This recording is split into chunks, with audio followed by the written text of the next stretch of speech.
سارے سائنسدان کہتے ہیں زمین گھومتی ہے. اعلیٰ حضرت نے اتنی موٹی کتاب لکھی ہے زمین ساکن ہے.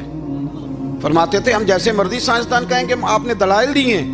آپ فرماتے ہیں جب نبی کریم علیہ السلام کی حدیث مسلم شریف میں موجود ہے کہ جب اللہ نے زمین کو پیدا کیا زمین کانپنے لگی تو اللہ نے پہاڑوں کو میخیں بنا کے قلعے بنا کے اندر لگا دیا تو زمین ٹھہر گئی.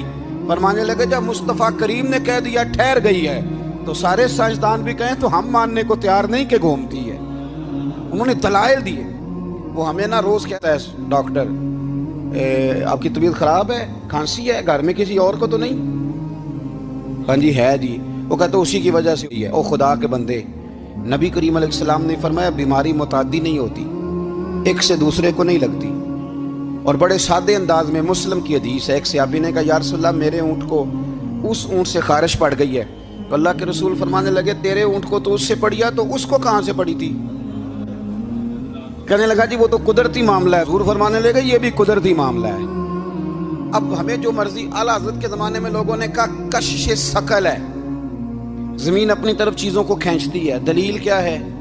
وہ کہنے لگے جی سیب گرتا ہے تو زمین پہ, آم گرتا ہے درخت سے تو زمین پہ, امرود گرتا ہے تو, انار گرتا ہے تو زمین میں کشش ہے, کھینچ لیتی ہے. اعلیٰ حضرت فرمانے لگے شاباش, سائنسدان جو کہیں گے ہم مانیں گے. فرمانے لگے زمین نے آدھا کلو کا سیب کھینچ لیا ہے, 1.5 پاؤ کا انار کھینچ لیا ہے, پر ہم نے غبارے میں 1.5 چھٹانگ ہوا بھر دیا, وہ تو زمین سے کھینچا نہیں گیا. یہ کس قسم کی کشش ثقل ہے؟ یہ ابھی 2 سال پہلے ڈاکٹر عبد القدیر خان کا مضمون چھپا تھا روزنامہ جنگ میں. وہ کہتا ہے مجھے وہ مولوی چاہیے تھا جس کے پاس قرآن حدیث بھی ہو اور سائنس کے علوم بھی ہوں.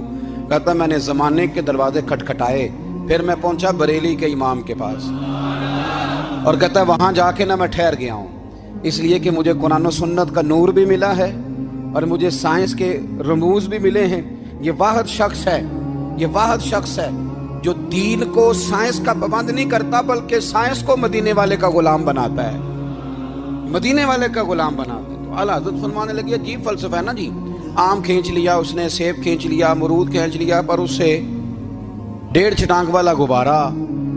تو لوگوں نے کہا حضور پھر مسئلہ کیا ہے؟ آپ فرمانے لگے مسئلہ یہ ہے کہ ہر چیز اپنی اصل کی طرف لوٹ جاتی ہے. ہر چیز اپنی, سیب امرود انار زمین سے پیدا ہوتے ہیں تو زمین پہ گرتے ہیں.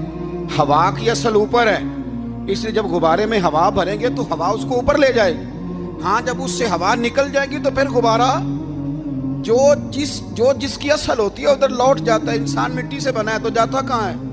مٹی نہ تے مٹی رہنا ہی ایمی کا دی بلے بلے.